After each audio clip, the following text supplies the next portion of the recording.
Ndabahaye ikaze shuti banywanyi mubana natwe mu makuru n'ibiganiro dutambutsa ku munesha kuri yanyu mukunda cyane ya Isange TV. Uyu no mwanya w'amakuru agezwe ko mu rurimi rw'ikirundi mushikirizwa n'imonesha kuri yanyu mukunda cyane ya Isange TV. Imbonesha kuri Rudendi bashikiriza amakuru n'ibiganiro biba bigezweho kandi biba vyakorewe amatohoza haba muri politiki, mu nkino, mw'iperereza, mu gateka kazi na muntu, mu makungu ya kure ndetse n'andi makuru yose bariko aravugwa ngaha mu kibano. Ndabahaye mwaramutse rero abandi nabo ndabahaye mwiriwe bivanye naho muherereye. Iri ni iteka no munezero ntangere yo gusubira kuguha yambo mu mwanya wa Isange TV. Umunesha kuri Rudendi bashikiriza amakuru n'ibiganiro biba bigezweho kandi biba vyakorewe amatohoza haba muri politiki, mu nkino, mw'iperereza, mu gateka kazi na muntu, mu makungu ndetse n'andi makuru yose bariko aravugwa ngaha mu kibano. Ndabahaye ikaze mu makuru n'ibiganiro tugira tubashikirize muri iki gitondo kuri uyu munsi w'Imana igenekerezo rya 27 ndamukiza 2025 n'amakuru rero araza gushimikira ku ngingo nkuru zikurikira, aho turaza kunyarukira mu migenderanire tukaza kurabira hamwe uko umutekano uhagaze hagati y'igihugu kibanyi cy'u Rwanda ndetse n'u Burundi, aho rero igihugu kibanyi cy'u Rwanda ndetse n'u Burundi bimaze igihe bitumvikana neza, aho rero leta y'u Burundi yagiriza leta y'u Rwanda ko ngifadikanya n'imigwi yitwaje ibigwanisho mu guhungabanya umutekano w'igihugu cy'u Burundi, aho rero leta y'u Burundi ivuga ko igihugu kibanyi cy'u Rwanda ngifadikanyije n'umugware ditabara mu guhungabanya umutekano mu Burundi. Iyi kandi ikaba ari ingingo leta y'u Rwanda idahengeshanya guhakana yivuye inyuma, ikavuga ko atayihuriye n'umugware ditabara uhungabanya umutekano mu Burundi, ndetse na leta ditabara nayo igashinga intahe ivuga ko ataho ihuriye na leta y'u Rwanda mu guhungabanya umutekano mu Burundi. Ivyo kandi biruko mu gihe Perezida Evariste Ndayishimiye amaze iminsi avuga amajambo ateye ubwoba ndetse yumvikanisha ko afise gahunda yo gutera igihugu kibanyi cy'u Rwanda. Imugihe kandi ubwo yaganiraga n'umumenyesha makuru wa radio BBC Gahuza Miryango, yavuze ko ngo mu gihe umugwi wa M23 wotera Uburundi ngo bizokwitwa ko ari u Rwanda ruteye Uburundi, nawe azoca afata ingingo yo gutera u Rwanda aciye ngo mu Kirundo agafata umugwa mukuru wa politike y'u Rwanda Kigali. Namajambo yumvikanishaga ko Perezida w'u Burundi Evariste Ndayishimiye yiteguriye intambara hagati y'igihugu kibanyi cy'u Rwanda ndetse n'u Burundi. Na cyane rero murabyibuka neza ubwo yarari mu ntara ya Kirundo, amajambo yashikirije abanyagihugu abari ko ngo bagomba kwama barikanuye ngo kubera ko ngo bafise umwanzi kandi uwo mwanzi atawundi ari igihugu kibanyi cy'u Rwanda. Perezida Evariste Ndayishimiye ivyo yarabivuze ndetse aca abarira abanyagihugu bo mu ntara ya Kirundo ko ngo batazokwemera gupfa nk'impene nkuko muri Republika Iharanira Intwaro Rusange ya Kongo ngo nabo ngo biriko birabashikira, ndetse ajavuga ko igihugu kibanyi igihugu cy'u Burundi ngo ari ingwanyi, abarundi ari ingwanyi, ngo ko mu gihe u Rwanda gohirahira ngo rugatera u Burundi ngo hazoba intambara idasanzwe hagati y'ivyo bihugu vyompi. Ni mu gihe kandi Perezida w'u Burundi Evariste Ndayishimiye yafashe n'ingingo yo kugara imipaka ihuza ibihugu vyompi, aho ndetse yanabikoze ngo mu rwego rwo gucungera umutekano w'igihugu cy'u Burundi ndetse n'abanyagihugu b'u Burundi. Gusa ubwo umuvugizi wa leta y'u Burundi yarimo araganira n'abashikiranganji ndetse n'abandi n'izindi ndongozi zitandukanye, yashikirije amajambo avuga ko mu gihe ngo u Rwanda rufata ingingo yo kohereza ngo abahungiye mu gihugu cy'u Rwanda nyene u Burundi ngo imipaka izohava yugururwa ku mpande zompi ndetse ngo itazosubira no kugarwa. Ni mu gihe kandi hari abatari bakeyi mu Barundi bahungiye mu gihugu kibanyi cy'u Rwanda, aho ndetse kuri ubu ngubu leta y'u Burundi ivuga ko leta y'u Rwanda ngo yo bicumbikiye abanzi na cyane abasize bagize uruhara. Rero leta y'u Burundi nyene ikaba yagiriza leta y'u Rwanda kicumbikiye ngo abasize bagize uruhara muri kudeta yakozwe mu mwaka wa 2015. Murabizi neza ko muri ico gihe wari uwozwe ku mazina nka Godefroid Niyombare ariwe yari yateye kudeta y'ico gihe nyene.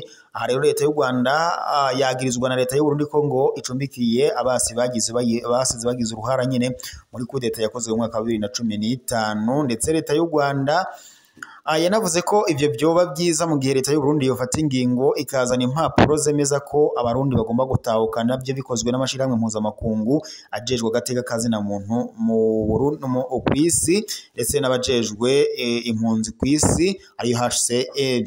Ivyo rero leta y'u Burundi ntavyo yigeze irakora, gusa nyene igashaka ko ngo botahuka bigizwemo uruhara na leta y'u Burundi n'u Rwanda gusa, kandi bikaboneka ko abo banyagihugu b'u Burundi bari mu buhungiro badonda urutoki leta y'u Burundi ko ngo mu gihe umuntu atahuse ashobora kuborezwa igufwa cyangwa se agafungwa. cyangwa se akaba yanagandagurwa cyangwa se akanyuruzwa nk'uko ngo byagiye birashikira bamwe na bamwe. Iyo rero ni ingingo leta y'u Rwanda itafashe ngo yakohereza abo banyagihugu b'u Burundi bahungiye mu gihugu kibanyi cy'u Rwanda. Ivyo rero bituma umutekano ndetse n'umubano hagati y'ibihugu vyompi ubandanya utosekara. Gusa iyo ravye ubona ko umutekano watanguye kera gutosekara, ikaba ari n'ingingo ndetse ituma Uburundi buvuga ko butazokwemera kugirana umubano n'igihugu kibanyi cy'u Rwanda. Ni ibintu rero vyamye biravugwa cyane muri politiki na cyane ngaha mu karere k'ibiyaga binini, abatari bakeyi bakabigaruka ko bakavuga ko leta y'u Burundi ikwiye gufata ingingo ikareka kuzana injyane mu makungu, ahubwo igafasha abanyagihugu b'u Burundi ndetse n'u Rwanda kubandanya bahahirana nk'uko vyamye n'abasokuru n'abasokuruza ku bihugu vyompi. Amakuru yita cyane adushikiye nuko kuri ubu ngubu hari ikete umukuru w'igihugu kibanye cy'u Rwanda Paul Kagame yandikiye umukuru w'igihugu cy'u Burundi Evariste Ndayishimiye. Iryo kete rero rikaba ribumbatiye ubutumwa bukomeye cyane ashikirije umukuru w'igihugu cy'u Burundi. Mbega iryo kete ryoba ari rishaka ko imipaka yugururwa? Hari byinshi biriko biribazwa kuri iryo kete, gusa turaza gukora amatohoza tumenye ibiri muri iryo kete umukuru w'igihugu cy'u Rwanda Paul Kagame yoherereje umukuru w'igihugu cy'u Burundi Evariste Ndayishimiye. Turaza gukora amatohoza tubabarire ku buryo bw'idonido uko ibintu biraza kuba bihagaze, turaza kuyabashikiriza yose uko yakabaye. Reka kandi tunyarukire mu makuru kubiriko biravugwa ngaha mu Burundi. Ku munsi w'ejo igenekerezo rya 2026 ndamukiza 2025 niho hugururwa icesi amashirahamwe agera kuri 3 yo muri Karabo Shima isanzwe ibarizwa muri Kabukeye mu ntara ya Bubanza. Ayo mashami kandi nayo akaba ariyo Mpanda ndetse na Ntahangwa zisanzwe ari zigiye gukorera mu ntara yagutse ya Bujumbura hamwe ndetse no muri na Karabo Shima Matongo. Iyi igiye kandi gukorera mu ntara ya Butanyerera, bikaba kandi byakorewe ku mutumba wa Buterere ya 2B. Samusoni Ndayishimiye asanzwe arongoye Karabo Shima ku rwego rw'igihugu mu ijambo ryiwe akaba yamenyesheje ko ivyo bikorwa ngo babikoze mu ntumbero y'iyo Karabo Shima yo gukwirakwiza amashami yayo mu ntara zose zisanzwe zigize igihugu cacu c'u Burundi nk'uko amategeko y'iyo Karabo Shima asanzwe abitomora. Yongeye kandi aramenyesha ko ngo batanguriye mu ntara ya Bujumbura ariko ngo bakaba bazobandaniriza n'ahandi hatandukanye mu gihugu. Akamenyesha kandi ko rero ayo mashami yose nayo nyene ngo azogendera ku mategeko asanzwe aranga iyo Karabo Shima Muyebe. Metere Solange Murengwa umunyamabanga mu vyajejwe harimwo urwaruka utugenegene n'imico kama mu mugambwe wa CNDD-FDD mu ntara ya Bujumbura mu ijambo ryiwe ryari rifatikanyije n'impanuro akaba yahamagariye abavyeyi kurungika abana babo muri Karabo Shima kugira ngo bakurikiranire hafi bongere kandi bakurane indero nziza. Aca yongera kandi ahamagarira abana nabo ko ngo bokomeza gukurikirana amashure yabo.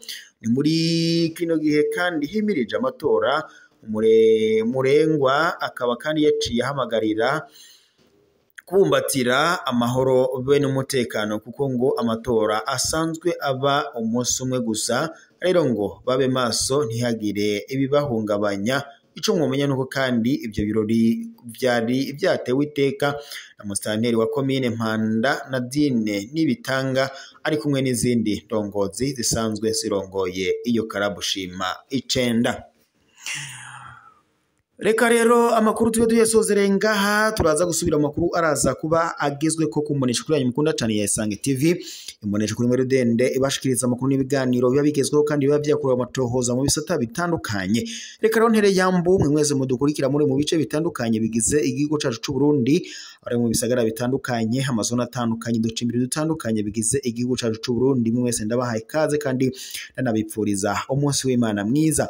Reka kandi dutere yambu abadukurikira bari mu bihugu bibaye nk'u Rwanda, Repubulika Iharanira Intwaro Rusange ya Kongo, Ubuganda, Tanzania, Mozambique, Zambia, Afrika y'Epfo ndetse n'ibindi bihugu byose bigize umugabane wacu wa Afrika. Nabashije kudondora mwese ndabahaye kaze n'iradi kandi nanabifuriza umunsi w'Imana mwiza. Mubandanye mukurikira amakuru n'ibiganiro dushikiriza ku mureshwa yanyu mukunda cyane ya Isange TV, umureshwa kuri Rudende ibashikiriza amakuru n'ibiganiro biba bigezweho kandi biba byakorewe amatohoza mu bisata bitandukanye. Reka mbashimire mwese mwari muri kumwe natwe makuru n'ibiganiro twabashikirizaga. Turaza gusubira amakuru araza kubagezwe ko, reka ndabibutse mu fyone s'abonner ndetse na partager kugira muze muraba mbere kubona amakuru n'ibiganiro dutambutsa kuri no munesha kuri yanyu mukunda cyane ya Isange TV, umureshwa kuri imwe Rudende bashikiriza amakuru n'ibiganiro biba bigezweho.